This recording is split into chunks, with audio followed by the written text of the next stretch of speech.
Little Frog and the Scary Autumn Thing. Written by Jane Yolen. Pictures by Ellen Shee.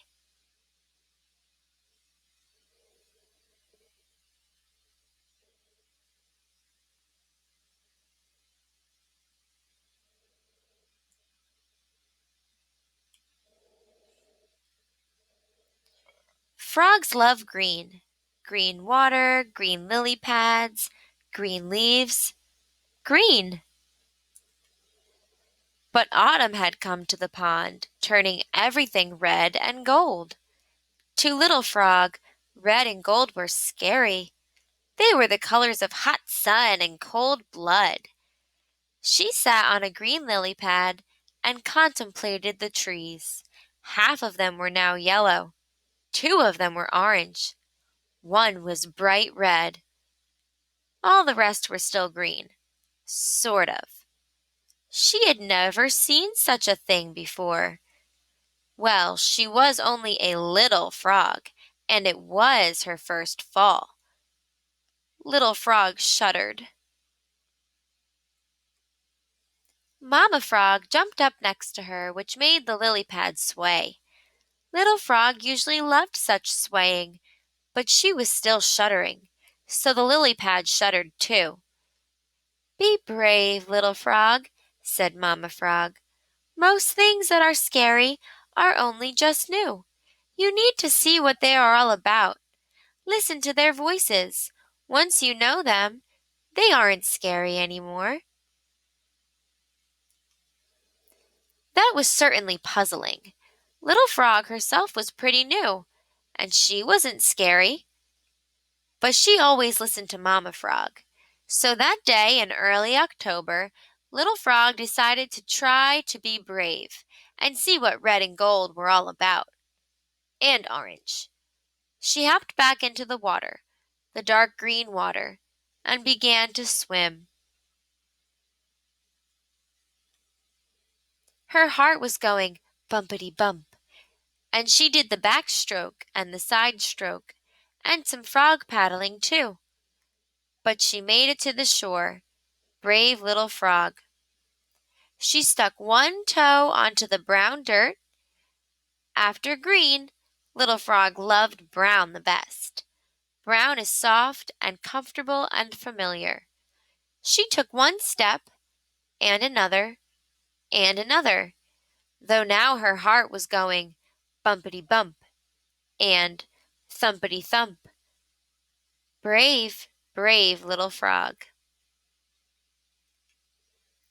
Then Little Frog hopped a bit down the twisty path going toward the wood that was so full of red and gold and orange. She wasn't sure about orange. Brave, brave, brave Little Frog. Suddenly a wind whooshed through the trees. Leaves began to rain down. Red leaves, yellow leaves, orange leaves. Scary leaves in scary colors, making a scratchy, scratchy noise. Little Frog hopped this way, ran that way, spun about, fell down, ran again. She wasn't being very brave now. By the time she stopped, hopping, running, spinning, and falling down, Little Frog was lost. Horribly, miserably, totally lost. Besides, her right leg hurt. There was a little scrape on her knee and a spot of red blood.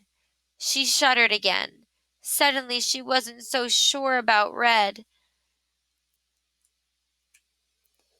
It was dark in the woods, except for those patches of red and gold, and orange, and purple as well. She was absolutely not sure about purple. Strange sounds came from everywhere. Scary sounds.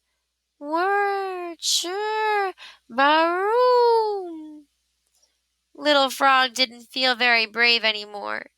All she felt was scared.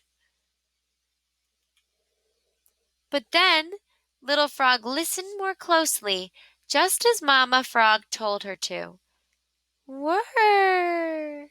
That was the voice of the wind through the leaves. Chirr! That was the voice of a squirrel up a tree. Baroom! That was the voice Papa Frog used in the spring. All friendly sounds she knew. But everything was strange indeed because it wasn't spring. It was autumn, and autumn was scary. Baroom! Frightened all over again, Little Frog looked for the sound.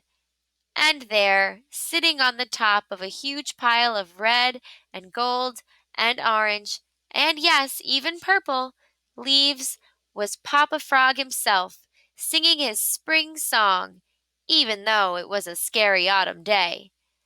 Come up, sang Papa Frog. Think of the leaves as a lily pad.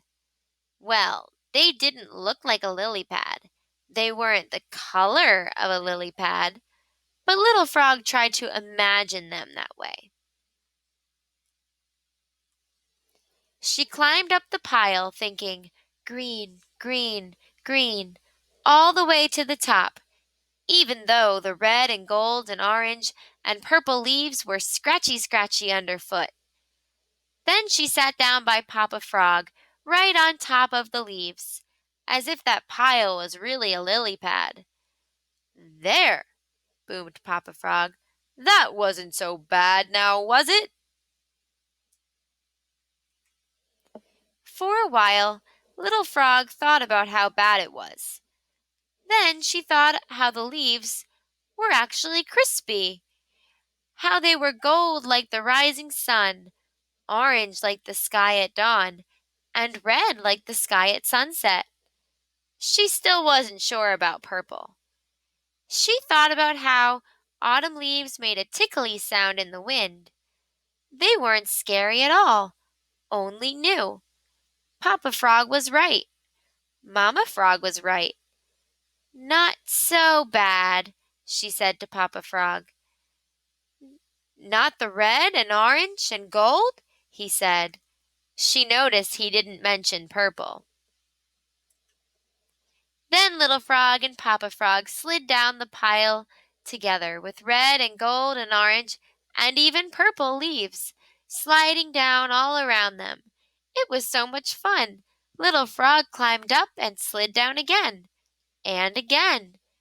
Red and gold and orange are not scary at all, said Little Frog. Not when you really get to know them. Papa Frog looked at the pile again. And purple's not scary either, he said. Only new. At last, arm in arm, Little Frog and Papa Frog happily hopped and danced all the way home to the pond, where Mamma Frog had made a fresh shoe-fly pie for dinner, something all three of them knew well.